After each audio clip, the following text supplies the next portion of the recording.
Le genre super-héros m'ennuie. Je pense que c'est un constat fait par beaucoup de fans de Marvel ou DC. Le grand public en a marre de voir des copies ratées de ce qui fait l'âge d'or du MCU. Avoir une énième histoire de Spider-Man qui galère au lycée, ça commence à être redondant. Pourtant, c'est un genre que j'apprécie énormément. Qui n'a pas été marqué à vie par les films du tisseur ou de la chauve-souris? Qui n'a pas aimé prendre part à l'émulsion collective qu'a été la saga de l'infini? Peut-être que si on n'a plus ces sensations, c'est qu'il serait temps de faire nos adieux à tous ces héros. Il faut dire que le genre est vieux de plus de 80 ans. Enfin, c'est ce que je dirais si les seuls acteurs existants étaient la maison des idées et la distinguée concurrence. En 2021 fera son entrée l'adaptation du comics de Robert Kirkman sur nos écrans. Elle aura su me toucher tout particulièrement et me faire de nouveau apprécier une histoire traitant le genre super-héroïque. Violent et intriguant, il apportera un vent de fraîcheur comme beaucoup d'autres. Vous l'aurez compris, on va parler de Invincible.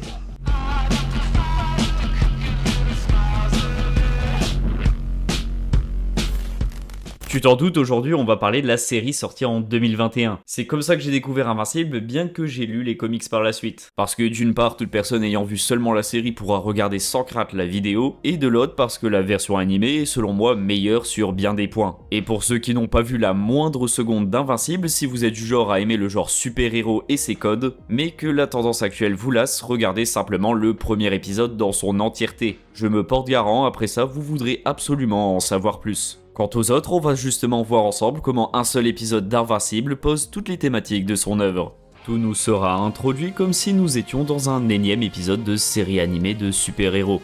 La Maison Blanche attaquée par deux gros bras clichés à la Solomon Grundy ou insérer un méchant qui ressemble un peu à Hulk, qui finiront stoppés parce qu'on pourrait vite assimiler à une sorte de Justice League. Composé du costaud du groupe, le bolide, d'une femme venue de l'Antiquité et même d'un personnage qui n'a pas de pouvoir mais qui se bat uniquement à l'aide de gadgets. La bataille suivra son cours quand interviendra un personnage qui semble un peu à part, venant apporter l'espoir quand tout semble désespéré, affublé d'une longue cape rouge, Omniman. En somme, tout ce à quoi on peut s'attendre. Et c'est là qu'on se rend compte qu'un élément est assez étrange. Là où toute la fine équipe semble soudée et coordonnée, le personnage d'Omniman viendra plus apporter le chaos qu'autre chose. Bien qu'il semble être de bons amis, tout cela me semble pour le moins étrange.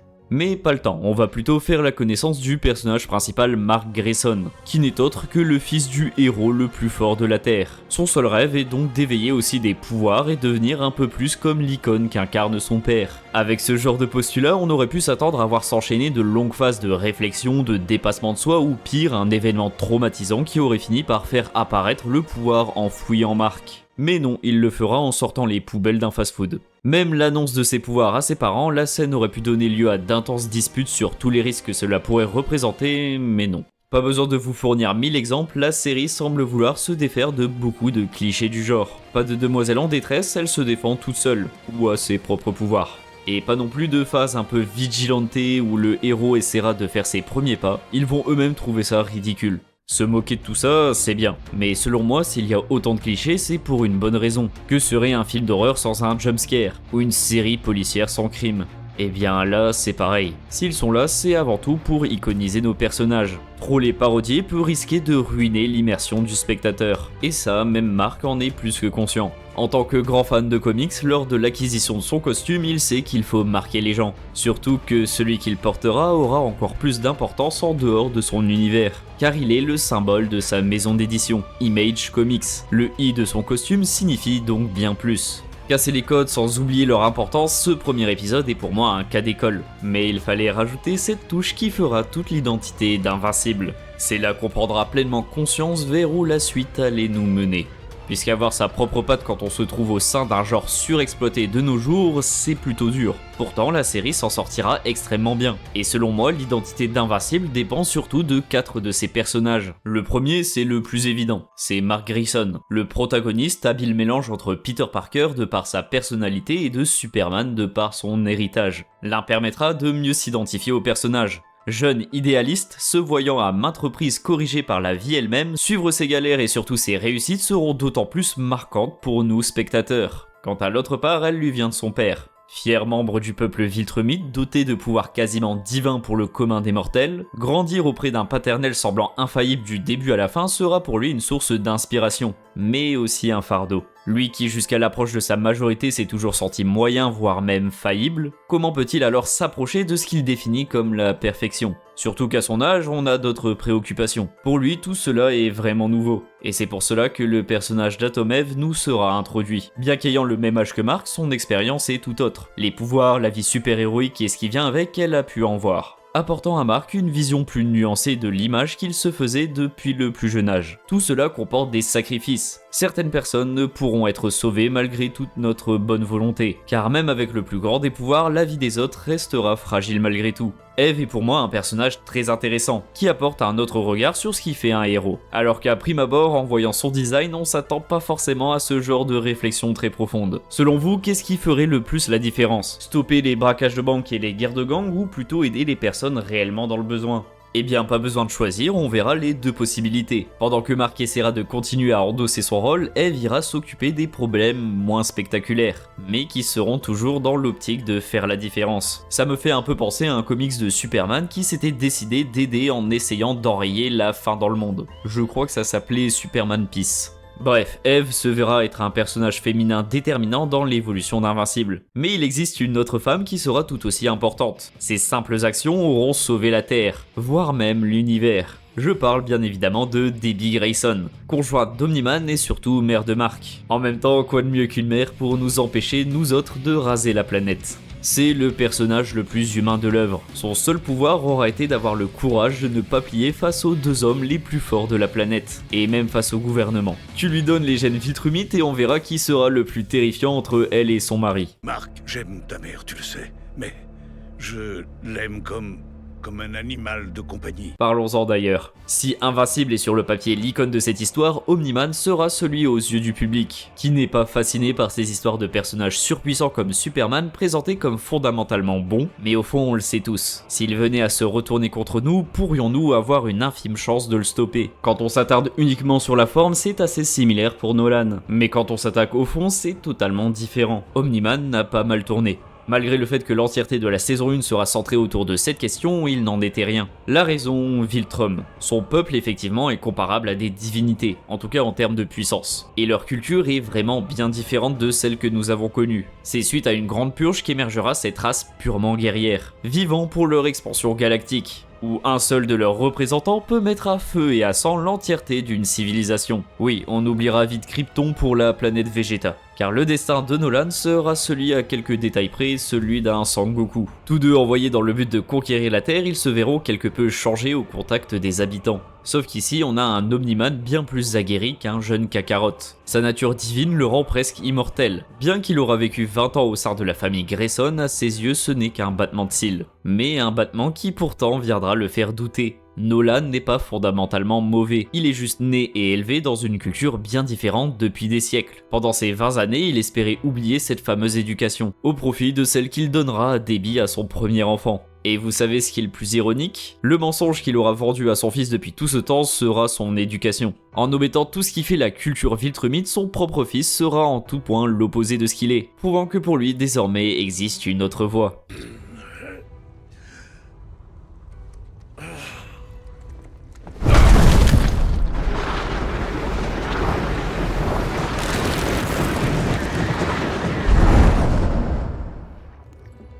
Je pourrais parler pendant des heures de la relation entre Mark et son père. Les deux sont interdépendants. Nolan découvrira son humanité grâce à son fils et Mark découvrira le monde des adultes grâce à son père. En fait, non. Mark n'évoluera pas uniquement grâce à cette relation. C'est toutes ces dernières qui feront de lui ce qu'il sera à la fin. Vu qu'à prime abord, on pourrait voir ce personnage comme assez peu intéressant, voire même très lisse. Mais c'est un peu comme tous les jeunes de cet âge. C'est ce qu'il vivra par la suite qui le forgera, le rapprochant un peu plus de l'idéal qu'incarne son nom. Et oui, vous l'avez remarqué, mais Invincible ne le semble pas tant que ça. C'est même carrément l'inverse. Il se fera rétamer quasiment à chaque fois. Et tout cela est pour une bonne raison. Mark est ce jeune sans forcément de particularité, hormis ses pouvoirs. Il est assez naïf comme quelqu'un de son âge et ne réussit pas forcément tout ce qu'il entreprend. Il aura ses moments de déprime, de remise en question, de rage et de peur. En somme, il incarne l'humanité par excellence, celle qu'il a héritée de sa mère, propulsée dans l'univers de son père. froid et impitoyable.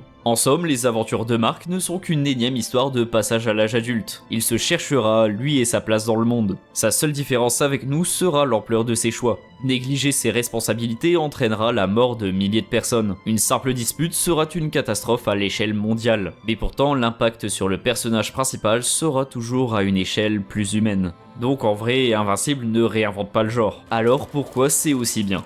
J'avais déjà utilisé la métaphore auparavant, mais si on va dans une pizzeria, le but c'est d'avoir la meilleure recette de pizza possible. Le but c'est pas forcément de se faire surprendre en nous donnant des sushis à la place. Eh bien là c'est pareil, si on finit par se plonger dans l'univers d'Invincible, c'est dans l'idée de parler du genre super-héroïque. Et plus on progresse dans le premier épisode, plus cette idée vient se renforcer. On est bien là pour une pizza. Je fais référence à la métaphore, hein. On garde les ingrédients habituels. Ce qui fera la différence, c'est la manière de doser tous ces éléments scénaristiques qui feront la saveur si particulière de l'œuvre. Mais comme tout bon plat, il y aura toujours un ingrédient secret. Pour mieux le comprendre, je suis obligé de mentionner son créateur, Robert Kirkman. Et je suis persuadé que vous avez déjà eu vent de son travail par le passé, car c'est celui qui aura participé à la popularisation d'un autre genre d'histoire, l'apocalypse zombie.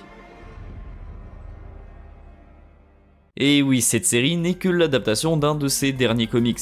Même si les dernières saisons ont assez déçu, on peut difficilement nier la qualité du matériel de base, parce que Kirkman est un véritable passionné, voire même un acharné. Il y aurait beaucoup de choses à dire sur son histoire, mais je ne dirai qu'une chose pour cette vidéo. Son acharnement lui aura causé une dette de plus de 40 000 $ à force de se faire rejeter toutes ses propositions de série. Et quand on sait ça, on peut commencer à cerner un peu plus ce qu'est réellement Invincible. C'est une série créée par un homme rejeté par des piliers du genre qui pourtant aiment sincèrement cet univers. L'histoire de Mark transpire les codes du genre. Il en jouera mais n'oubliera pas ce qui les caractérise. Ce qui fait que ce n'est pas une série qui révolutionnera le genre mais qui en comprend totalement les codes. Ici on ne te vend pas un super-héros comme une publicité géante facilitant les ventes de produits dérivés. C'est une œuvre sincère et prenante qui mérite d'être connue. Aujourd'hui je vous parle d'Invincible, mais ce n'est pas le seul de nos jours à prendre de plus en plus d'importance. On a encore le droit à de très bonnes histoires mettant en avant ce genre, car il ne se limite pas à la partie émergée de l'iceberg, qui on va pas se mentir peine à se renouveler.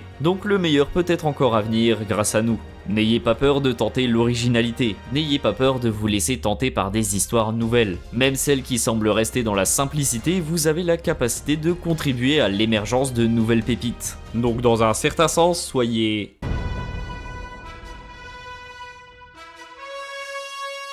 Merci d'avoir regardé la vidéo jusqu'au bout. J'espère qu'elle t'a plu, si c'est le cas, tu sais comment ça fonctionne. Un like, un partage, laisse un commentaire et surtout abonne-toi. C'est vrai que c'est la première fois que je parle d'autre chose qu'un manga sur cette chaîne. Mais je pense que pour ceux qui commencent à me connaître, vous vous en doutez que j'aime bien avant tout les bonnes histoires. Quel que soit le support, si c'est bien fait, moi je suis client. D'ailleurs pour Invincible, j'ai délibérément évité de trop parler de la saison 2.